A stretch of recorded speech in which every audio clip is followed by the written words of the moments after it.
We are back with act number 3. We are breaking down Savages. We've been on a roller coaster ride for as long as we've been going, for the first 2 acts.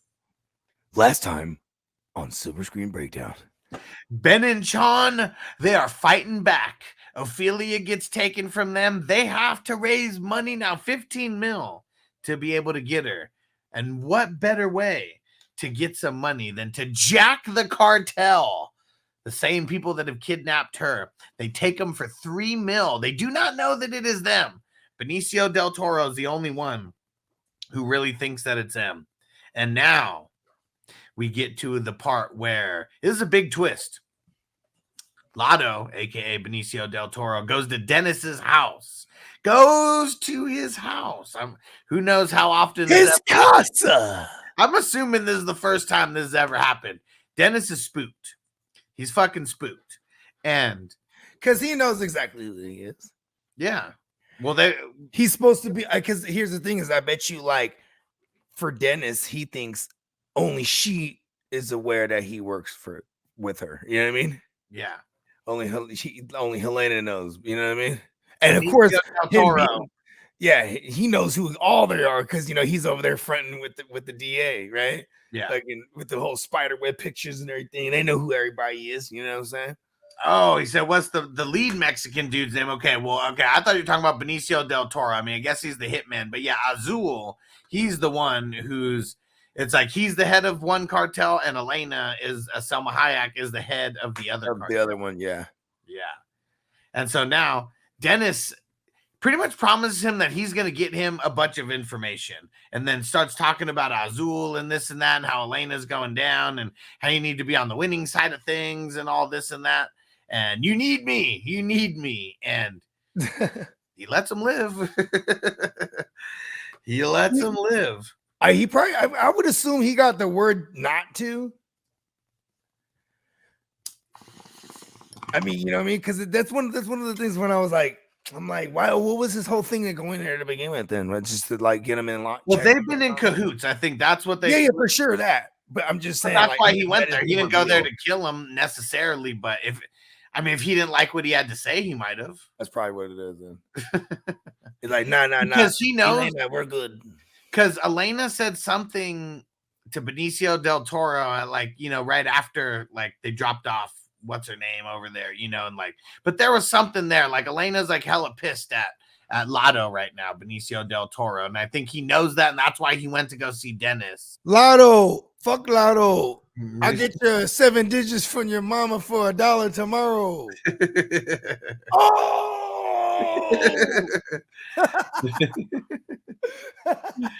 Oh man, 8 Mile. There you go. Uncle Buck, they were planted CIA agents all along. It seemed like them. It seemed like it for them to disappear after everything. Oh, you're talking about Ben and Chon. I mean, well, he said that they were that he labeled them his informants, constituents, whatever the hell. Yeah, so that they can be in some protective type of. Well, so they didn't get. Oh yeah, they got immunity, or they got It's a deal. Yeah. And so now that there's all this drama going on, now of course Ben and Chon go see Dennis after, and they pretty much made a deal with him to give him $3 million, the $3 million that they got for the location of Elena's daughter. He figures it out. He gives it up. They give up the $3 million. A nice round number, huh? Yeah, for sure. A lot of zeros. There. And he was going to get the hell out of there is what they made it seem like. But and then so they go there. Chon. Mine sound a little info, bruh. He had to get the hell out of there. They already done came from. He already came to his doorstep. Yeah, shit. He knew that shit was about to hit the fan. He needed to get the hell out of there. And his wife is dying of cancer. What did he have? 2 kids. At the house, he had to do something to get out of Dodge. And so Chon, he's the savage, just the same way they did when they were kidnapping Ophelia. They did have one security guard, on her. He handles that security guard.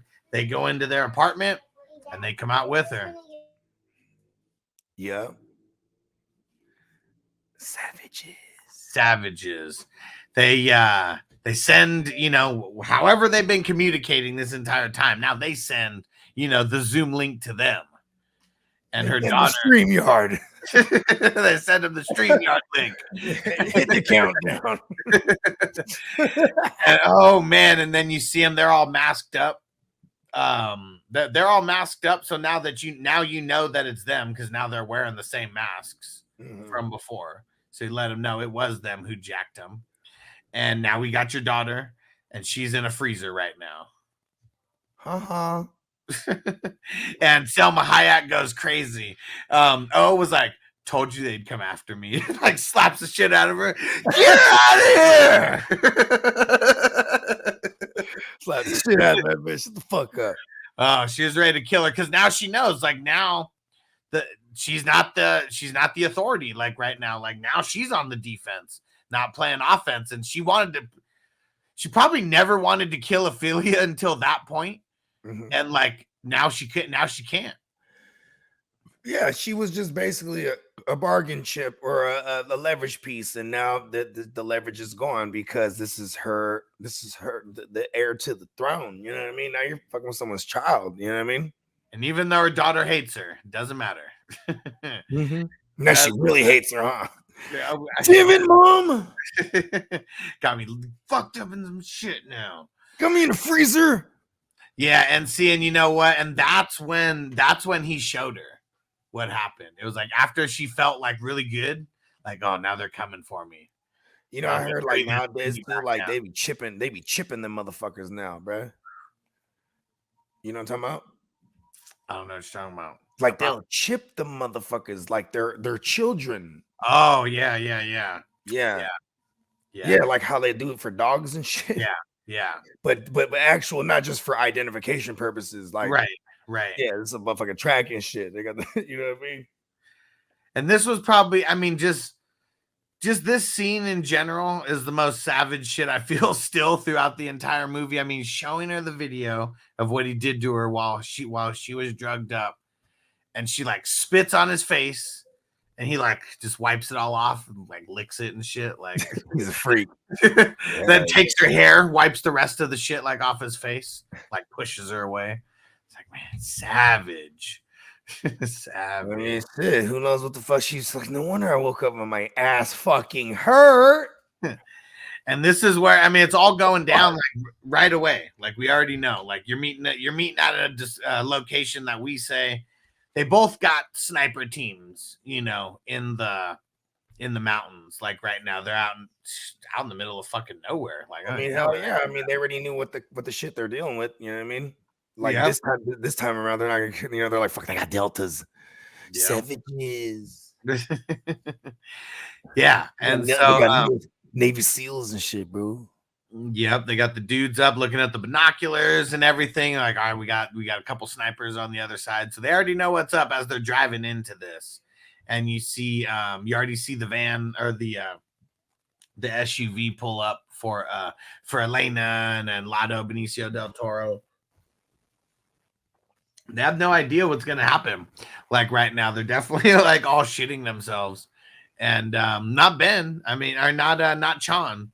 He's trying to talk him down.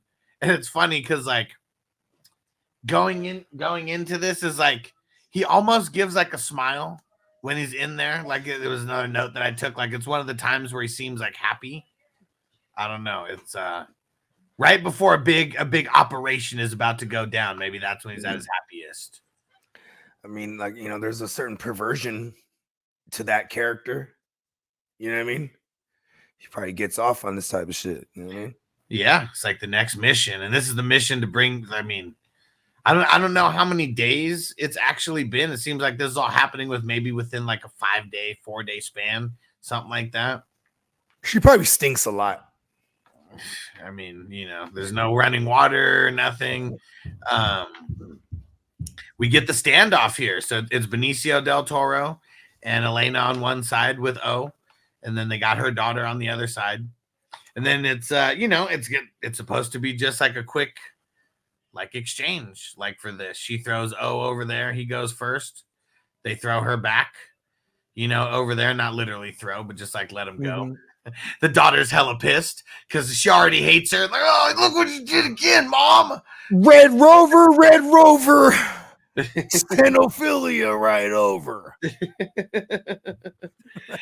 And we get another twist. Like I mean, I wasn't expecting this. Is like, you know, seems like everyone's gonna go like their separate ways. And then she was like, I got one question for you. Who's the rat? Who's the rata? And like gives a little nod.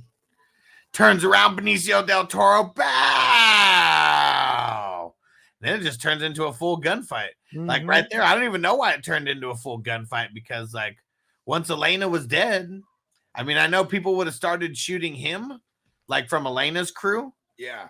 But like their crew wouldn't have been shooting. She got shot in the fucking right in the chest. Yeah, in the chest, yeah. But like their crew wouldn't have been shooting, you know, at him. Like they don't care about that. They just care about their own peeps making it out of there. But then he starts shooting at them, so then they start shooting at them, and it's just like a whole big crazy like shootout, and everybody gets shot. It's a Mexican standoff with all authentic Mexicans. And, oh man, and that like Chon gets shot in the leg, and then like Ben gets shot like in the neck, and like all this shit, and like they're all like, he's got the little morphine things, and he's got to like stick Ben to like put him out of his misery, right? And then like he's got Ophelia's like, I don't want to live without you guys, so he like sticks Ophelia to put her out of his misery, even though she hasn't even got shot or anything. And then he does it to himself as well. And then she was like, well, that would have been an interesting way if it would have ended that way. The first time when I first seen that shit, I was like, well, when I first seen it, when I was rewatching, I was like, what the fuck? Because I didn't remember that part. The fuck is that, bro? Yeah, so that was a weird little goofy twist that they put in there. I mean, it's probably because the way she would wanted it to be. Yeah, because that's, I mean, it's almost, because I mean, this story, I mean, it is like a lover's, you know, it's like a love story to a certain extent. It's a story about a selfish ass, spoiled ass bitch. She just want her cake and eat it. She's like, I like them. They make what did she say? They're one whole. Yeah. And it's like, what kind of hole? Like, damn, she might be like extra freak. She's like hitting them with the strap on or something, bro. It's like, they're one hole. What did she say? I'm fucking that up. They're one hole. Yeah, she was like, both of them, like she's like they're both like one whole person, or like something of that. I can't remember. One hole. Savages. And see, like, I mean, it's like before they leave, that was the time where I think they, you know, they definitely, you know, they're not just like, they're all with it. Yeah, like, I mean, they definitely have the group activities sometimes. Yeah, like, you know what I'm saying? They fucking, because that night they were smoking, and then they start kissing on each other, and you know, the rest is left up to imagination. But I assume that they weren't taking turns. They went through an ordeal like that. They're gonna fuck around and all get married and shit. Yeah, I take the Chon and O to be my lawfully wedded threesome for life. They're gonna, like in Pineapple Express, we're gonna get the heart that has, but it's gonna be 3 instead of 2. And then it was James Franco's like, hey, I want the middle one, the one that has the squiggly lines on both sides. He called dibs on that shit hella fast.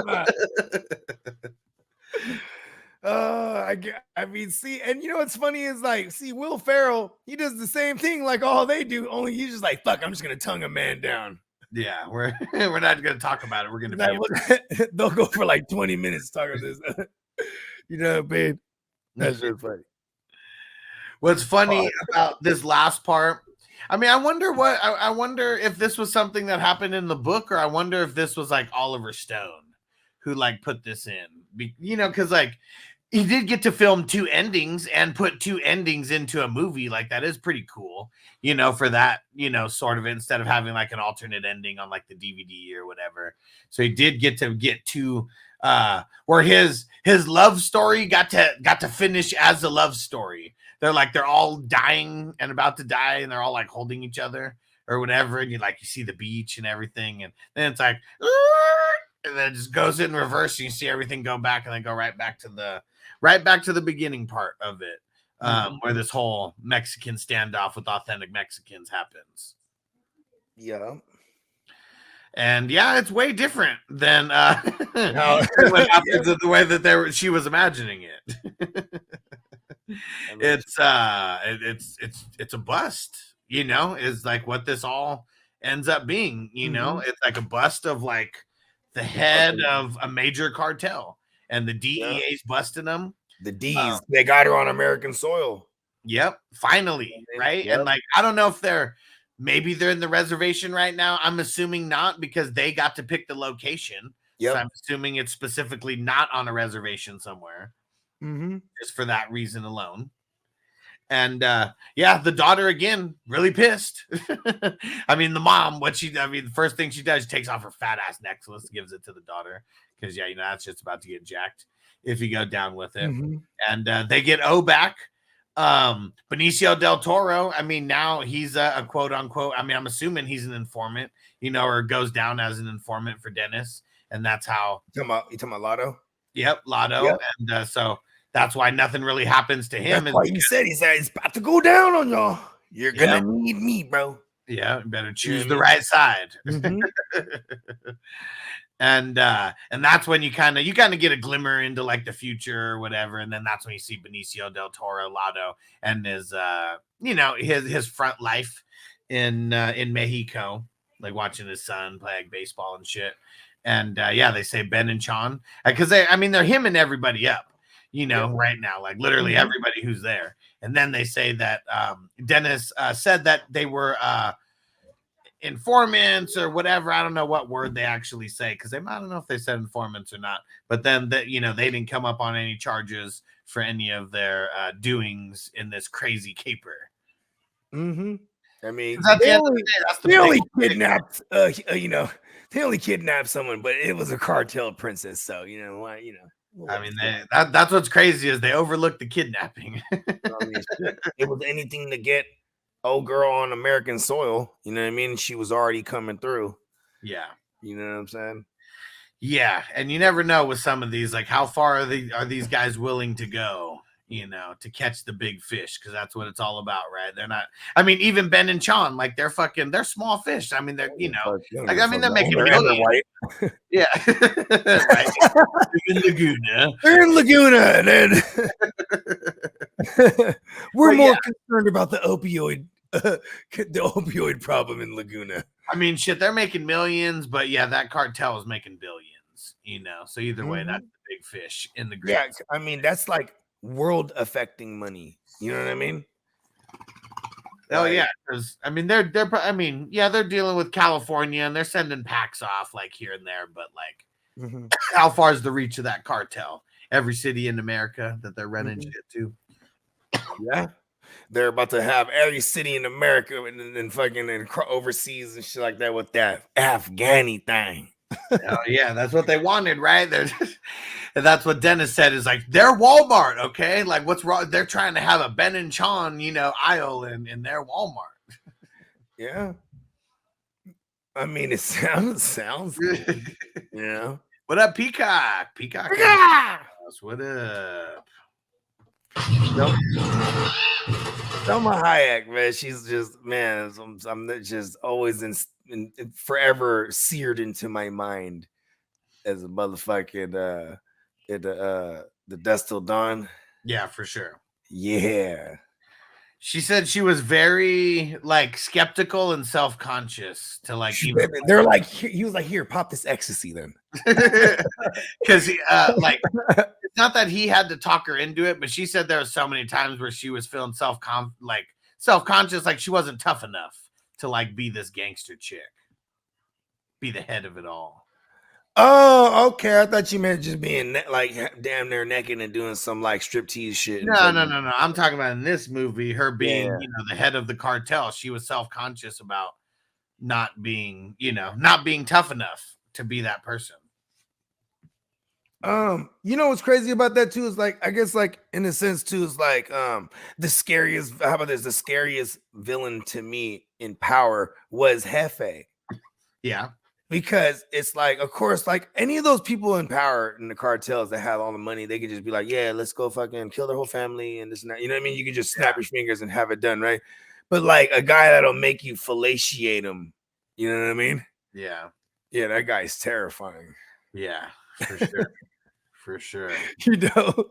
Peacock said, is the Johnny Depp cologne Savage? Yeah, it totally is, right? Ooh. Hey, you know what was the best? Hey, Peacock, check this out. Because Peacock was with me when we were really fucking with that trial, bro. Okay. That fucking Amber Turd Johnny Depp trial. And when it was all said and done, it was just mad promos of that cologne, bro. Hey man. Like, it's hilarious, bro. Make that money. Make that money. like NFL primetime games, like the commercial was going to air. You know what I mean? This court interview is brought to you by Savage. You know what I'm saying? All right, so this movie, let's get into ratings. So the way that we rate this, it goes on a scale of you would buy the movie. It's a 5-day rental. So if you buy it, you love it. 5-day rental, you really like it. 2-day rental, it's all right. Same day rental, I mean, that's like an equivalent of 2 big thumbs down right there. And for me, I mean, this one it's a full buy all the way. I mean, this like literally has everything that would like interest me in watching a movie. Weed, crazy action about this weed, like gangster shit with like cartel and the DEA, and like The Wire is like one of my favorite shows ever. So I love it when we get to see like, you know, 2 different sides of the coin, and it's like 3 sides of the coin here, because we got like our good guys, the Ben and Chon, and then we got our bad guys who are obviously anybody with the cartel. But then we got like the DEA agent who's like, in a lot of people's eyes, I mean, you know, a crooked bad guy, like as well, along with this. So we're getting, they're all savages in their own right. They all are, every single one of them.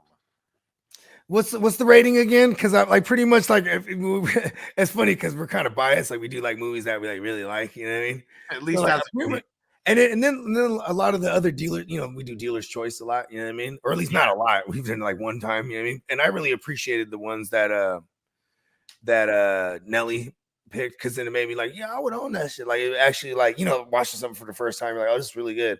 Yeah, like, I've seen this one before, and I see it. Like, I think I do like a 3-day rental, maybe even 5. There you go. You know what I mean? Because I think for 5 days, I would show people this movie. Hey, it's pretty tight, but it's not. You know, yeah, 5-day rental means you're watching it more than once in those 5 days. Yeah, for sure. You know what I mean? I get there's a lot of things. I'll go to like the 4-day. How about that? It's the unprecedented, brand new, unprecedented 4-day rental. I got it for 5 days. I returned it a little earlier. I was like, yeah, I watched it enough. So what would you nitpick about this movie if you're nitpicking anything? It's the fucking bride. It's the bride, man. Well, I thought you said it's more authentic the more that you're thinking. Yeah, but then I started realizing how fucking annoying I am about that authenticity of the fucking. Like, I just can't stand. I was like, man, of course this is bitch. You know, like, why are you gonna go shopping, bitch? Like, this is an idiot. She's a liability. I'm just saying. To Indonesia, I have to get a new wardrobe. The pussy. Oh, it's like, you can go shopping over there, bitch. You know what I mean? Because here's my thing. It's like the liabilities are always what I diagnose first. What's gonna fuck the money up? The pussy's cool, I guess. Like, you know what I mean? Maybe he gets like a fucking, you know what I'm saying? What's it called? Maybe there's some substance there. It ain't just like fucking and shit. Like, they really like on the bitch. You know what I mean? They love her or whatever the fuck. You know what I mean? Yeah. Collectively. Yeah. You know what I'm saying? So it's like a very unique thing. But like, yeah, it's just, you know, like, she's about to get them fucked up wherever they're at next. I guess I don't get the unreal part because Tina said it. She's unreal. Like, she seems very real. Like someone in Laguna Beach who's never had a care in the world and doesn't understand the magnitude of what's going on. And Joe said they should have had 2 girlfriends. Maybe, but like, see, that's the thing. Like, Bogey was even saying it earlier to someone like Chon. Does he even really care? Like that much about you? I mean, like, okay, look, how about this? Put him like when you're a Navy SEAL, you're like in this thing deep, bruh. You know what I mean? Yeah. Like you're in this thing, like the training. And his job was to protect Ben and the company. Yeah, exactly. I was about to say, like, his love for his brother and shit like that. Like, it's like the guy he needs to protect. You know what I'm saying? And he probably views what's old girl the same way. You know what I mean? He might even be appreciative that he was fucking on her while he was gone. Like, listen, man, thank you, man. She had to fuck someone. I'm glad it was you. You know what I mean? Like, that's some weirdo shit. Or when she was gone, but he did. Oh, that's right. He did go to Africa on like a sabbatical for a couple weeks. I mean, it's like, listen, I'm going on the deployment. All right, I'm gonna need you to take her down a couple. Peacock said they should have put in a good word for you. Peacock said they should have cast Cutler's wife, Kristen Cavallari. I can't stand her the most. She's like always sounds like she always sounds like she just woke up and smoked a cigarette.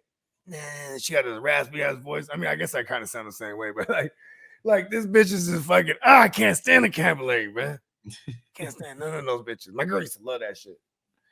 But yeah, there's not really too many places that I would even nitpick this. I mean, everything seems like, pretty authentic. Even a crazy Laguna Beach like chick like that, very authentic. I don't know. It's because I can't stand Laguna Beach. That fucking show was irritating. I'm like, I can't. Like, they're already rich. Now they have a successful show. It irritates the fuck out of me. You know what I mean? Especially like when my girl used to watch that shit and I'd be talking shit. Yeah, what the fuck, these fucking spoiled ass rich kids and shit. Why is she tripping right there? I start asking about it. Now I'm 20 minutes later, I'm in this motherfucker like, bro, is she cheating on him for real? Like I'm into it. Man, what the fuck? Now you got invested real quick. Yeah, I can't stand that bitch, Ophelia. Oh man. She done got those motherfuckers in some shit.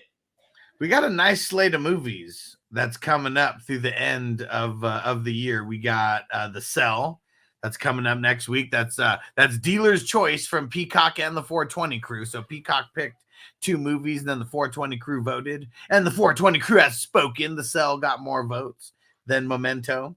Everybody loves the OG big booty, bro. Yeah, hell yeah. And then the week after that, we're going to be doing Son-in-Law, 30-year anniversary. I mean, one of the best Thanksgiving movies around. And then we're going to be doing Die Hard 1, the 35-year anniversary. Bad Santa is going to be in the mix. Scrooged is going to be in the mix. Another 35-year anniversary there. That's funny because you said it like me earlier today or this morning. What? You said Scrooged like it was in past tense. I said, I kept saying that earlier. I didn't realize I was doing it. That's what it is, though.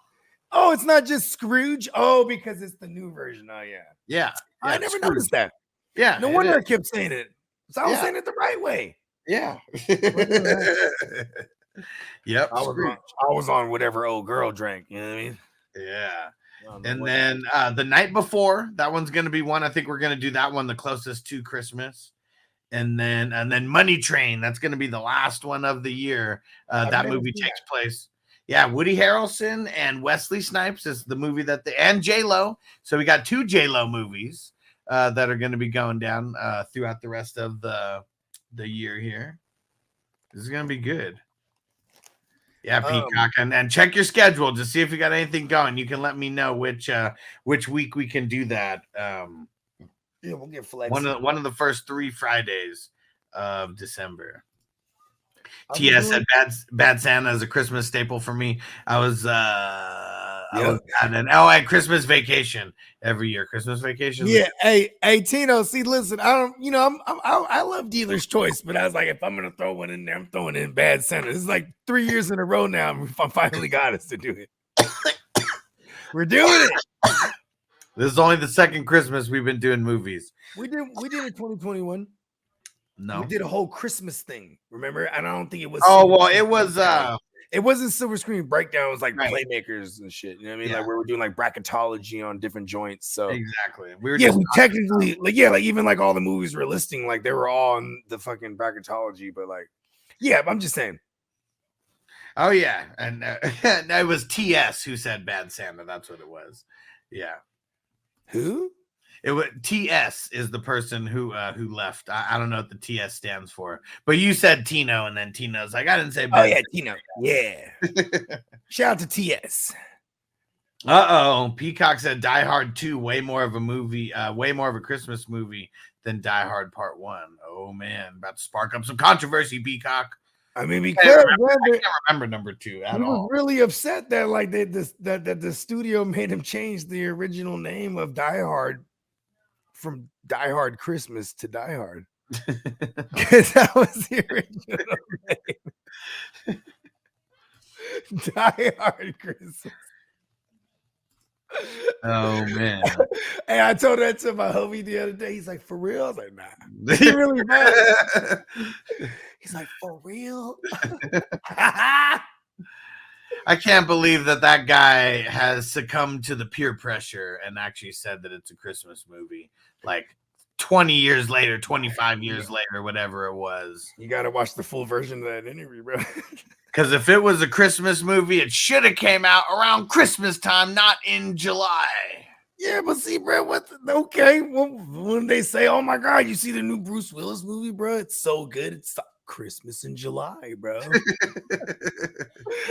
And he was trying to deliver the Christmas spirit.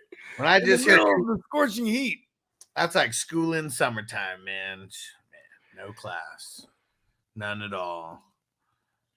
Tino said Die Hard at the Christmas Party was the original title, but they had to cut it because it wouldn't fit on the VHS. Die Hard at the Christmas Party. I'm out. Peacock, a year after the heroics in LA, Detective John McClane is mixed up with another terrorist plot. This time, it's at the Washington Dulles International Airport where he is waiting for his wife. Is that the one with Sam Jackson? No, that's Die Hard with a Vengeance. Oh, that's part 3. I like that one a lot. Yeah. That was the one that I guess it's because it was the newest one, and so that was the one that was on TV more for whatever reason. That maybe I just saw that. I can't even remember part 2 right now. I'm tripping right now. I thought the whole time in my life that motherfucking Die Hard with a Vengeance Christmas party. I don't remember part 2 at all. It was Die Hard with a Vengeance, New Year's Eve. The damnedest thing. It came out in April. And Peacock said the one is in the snow and there's Xmas Christmas decorations everywhere. See? Because if there's no snow, it's just not a Christmas movie. Like if I watch part 2 and he's not barefoot walking through that snow, bro, I'm gonna be hot, bro. I can't even remember part 2 now, for real though. And then I never watched like Live Free, Die Hard. I never fucked with none of those ones. I just remember part 1 and 3. Apparently. I remember seeing Live Free, Die Hard once, and I don't know. I don't even have too many opinions about it. I can't really. I remember there was like a scene where there was like these 2 cars racing, and then they flip. And then like they almost hit the guy over him, and he's like, he's like so badass, super cool. That was like the part on the trailer. Exactly, that's all I remember. And then his son's there. I'm like, listen, his son's not even bald. Yeah, like I guess his son had his hairdo from the 80s, huh? Had his pop's hairdo. And seeing like there was always, I guess like the staple I think about a lot of movies like that is it always happened in like just one night, and it was like just a certain amount of time. Like it was almost just like the movie's like really taking place for like 2 hours and everything's happening in real time. Like I think of Die Hard. You remember Sudden Death with Van Damme when they're at the hockey game or whatever? Mm-hmm. Yep. It's classics. Hey man, that's hella funny, man. Because when I found out he was addicted to cocaine, I was like, that makes total sense. You ever see him in his movies, bro? He was like, yeah, he get the wide eye, and the veins come out. What is this? Joe said, "What's the one where Kevin Smith is a hacker?" Hackers? I've never seen Hackers actually. Yeah, search that. I didn't know Kevin Smith did other movies that he didn't write and direct in. I know, right? I know he's done cameos and stuff. Kevin Smith is cool, man. Oh, Live Free or Die Hard. Oh, word. And that. When did that come out, man? That was when they were 2007. Okay, because so that was that around the time when they brought back like the Rocky and fucking and Rambo and Rocky Balboa was 06. Okay. So yeah, this is when they must have been going through that was a reboot. The reboot era. Yeah, there you go. Exactly. Or not necessarily reboot, but like well, no, I mean, yeah, that's what they technically are. So a reboot is where you continue the story, but it's like a lot of the main moving parts are like still the same. But it's like you're remaking it 10 years later, 20 years later, whatever the hell. Okay, here's my version. I always thought a reboot is like that Freddy Krueger that they did, or the Chucky. Well, Freddy versus Jason. I mean, that would have been like a reboot. I'm assuming the way they think of it is it's a reboot. I'm talking, but that was still the same Freddy and Jason we're accustomed to, right? That's what I'm saying. Like, isn't a reboot where it's like a new telling, like a fucking no? Okay. Is that a revamp? That'd be a remake. A remake? Okay. Yeah. Reboot is where you're keeping a lot of the same characters in place, a lot of the same actors. I don't really like reboots.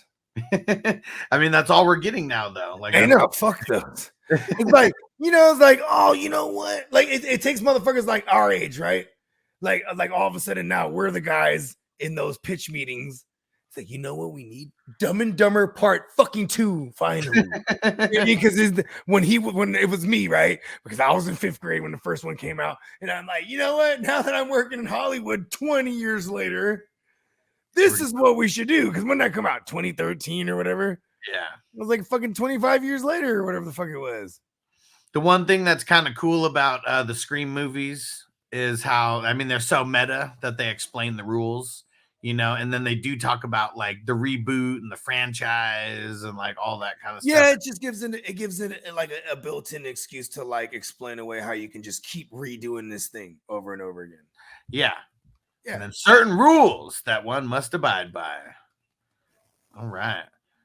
This is a good one. All right. Savages. 2 hours in for everyone who's rocking with us live. Appreciate you guys. Salute to all the veterans. Make sure you go follow us on all the audio podcasts out there. It's Silver Screen Breakdowns. And you can follow on Apple, on Spotify. Leave us a 5-star review. We'll read it out on one of the episodes here. And we got a lot of good movies coming up. Next week is The Cell, and it's going to be our man Peacock who's going to be holding down the controls and leading the way. It's Noble's birthday, so I'll be taking the week off, and then we'll be back with Son-in-Law 2 weeks from now. Hell yeah. All right, let them know, Bogey. You already know, man. Check me out wherever you consume your music. Bogard, Scott-free. Universe, give me money. And we'll see you guys next week for The Cell. Peace out. Peace.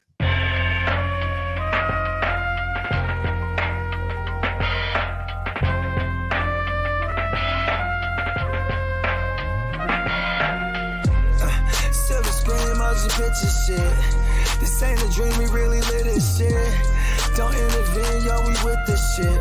That's where the most high, we the most lit.